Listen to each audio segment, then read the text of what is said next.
We have to talk about how the MCU is currently treating a lot of beloved characters and storylines as if they were complete garbage. And every time I see it, I just keep going, No, no, no. No! No, no, no, no, no, no, no, no, no! No!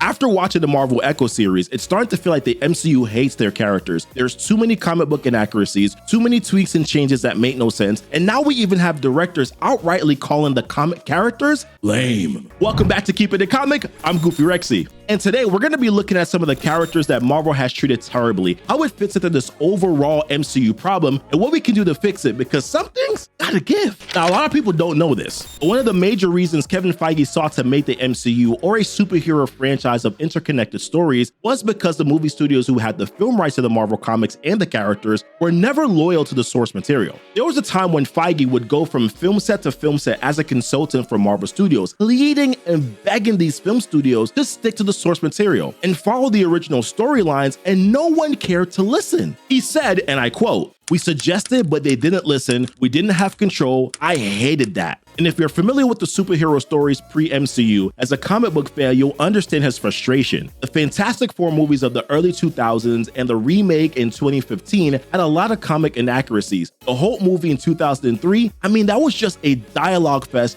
with not enough Hulk smash. Do you even know about Elektra? What about The Punisher? How about Nicolas Cage's Ghost Rider? What about Ben Affleck's Daredevil? How did those make you feel? Those were all potentially good franchises that could have kicked off the superhero genre, but they all failed because a lot of the movie makers deviated from the comics and decided to put their own spin on the characters and stories, giving us a hot mess that nobody could be proud of. And here comes Feige like a badass. Fine. I'll do it myself. He teamed up with Jon Favreau and they created Iron Man starring Robert Downey Jr. It's important to understand how big of a deal that was at the time. Marvel movies became a sensation after that, especially after the first Avengers movie. Everybody wanted to see what they would do next. So they doubled down and started bringing more and more characters from the comics. A lot of these characters had their comic accurate backstories. The Guardians of the Galaxy had close ties to the comics, especially in Guardians 2 with Yondu's backstory. Scott Lang met up with Hank Pym and inherited the suit. Characters like Doctor Strange had comic book origins, and so did Black Panther to a certain extent. And don't get me wrong, Marvel has been making quite a lot of changes to some stories and characters since day one. For example, Star-Lord's dad isn't Ego. In the comics, Peter Quill's dad was actually the emperor of a highly advanced alien race called the Spartaxians. Ultron wasn't originally created by Tony Stark. In the comics, he was created by Hank Pym, but Marvel changed it so that they could tell an even better story, one that fits into the narrative of Tony trying to protect the world. Heck, even Thanos' motivation for wanting to kill half the universe was never because he thought of himself as some sort of benevolent savior who sought to bring balance to the universe. Thanos in the comics? Well, his motivation had to do with the fact that he had a massive, and I mean massive, crush or infatuation with the personification of death. Yeah, Death was a smoking hot chick who relished the idea of millions dying, and Thanos was like, damn! He looked at that dead body and personality and said, Perfectly balanced, as all things should be.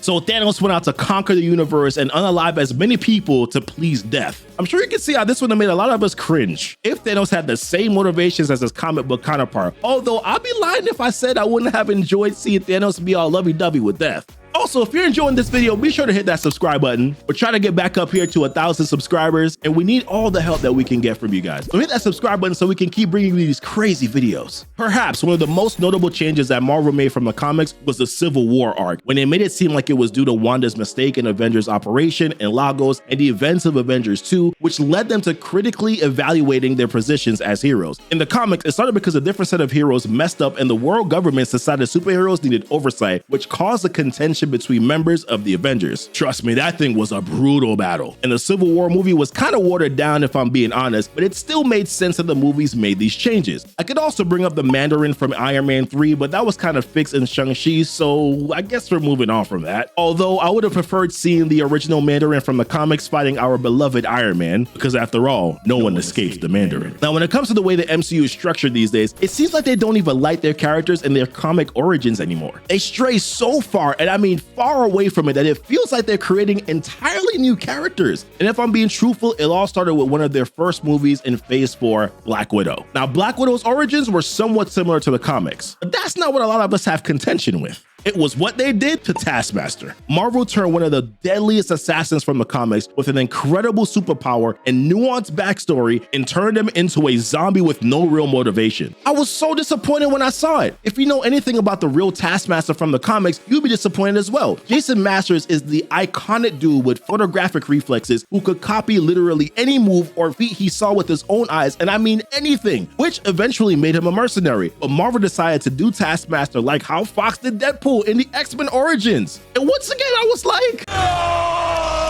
and it all goes downhill from there. They changed notable parts of Shang-Chi's backstory by making the Mandarin his dad, and I wasn't too mad at that. But I was mad at what they did to the Eternals and Deviants. In the comics, the Eternals were an advanced race of immortals who had incredible abilities, and their abilities weren't individualized like we saw in the movies. They could all regenerate, not just Ajax, they all had super strength and speed, agility, and they could all potentially fly. It wasn't just Icarus. And Eternals are durable as hell. You couldn't just kill them that easily. And don't even get me started on Deviants. Oh, what a wasted opportunity. True, the demons in the comics were grotesque and monster-like, but that wasn't all that they had. They were a race of high-intelligence beings, not some animalistic caricatures who just loved to kill and destroy. It was honestly sad to imagine that this was what they turned into the Eternals that Jack Kirby, the creator of the Eternals, created. And it's even sadder because Feige assured us that the Eternals movie was going to honor Kirby, but it didn't hold up, did it? They did the same thing to so many characters, like Ms. Marvel, changing the reason for her powers to a bangle and making her a mutant, even though she's also an Inhuman in the comics who got her powers from the Terrigen Mist. Now, to be fair, she was originally supposed to be a mutant in the comics, but due to some drama, they made her an Inhuman instead. Even her abilities look a lot different from Embiggen. We know in the comics, which is similar to Reed Richards' ability to stretch, everyone knows Ms. Marvel can enlarge parts of her body or her entire body, and she can also shapeshift and even time travel, although that time travel was a little bit different than what we saw in the Ms. Marvel series. Instead, Marvel Studios focused on her bioluminescence powers, and now I'm not even sure what she is, but it doesn't really feel like Ms. Marvel, and even the comics made a change to make her a mutant as well, so I guess I should just be okay with it, right? And on and on and on they keep going. Important aspects of Agatha Harkness were changed, MODOK was changed, Namor was changed, and perhaps the worst of it all was what they did in Secret Invasion, which should have been an Avengers level threat. Honestly, I don't even know what they did in this one. It was honestly just hard to watch. The whole thing of that story had to do with not knowing who could be a Skrull at any time. It could be an Avenger, it could be Fury, it could be Maria Hill. It was a comic story that had everyone on the edge of their seat. The MCU series had me curl up into my seat and go to sleep. They did it with Dar-Benn in the Marvels movie. What should have been a formidable adversary got changed into a generic and unrelatable villain. I mean, do you even remember anything significant about Dar-Benn? And most recently, they did it with Echo. What should have been a magnificent story about a fictional character with amazing abilities got absolutely destroyed and became grounds for representation. I mean, that's literally all the showrunners talked about. Representation. And while I believe representation is imperative, that's not the aspect that bothers me. In an interview with Variety, the show's director actually described Echo's comic book powers as lame.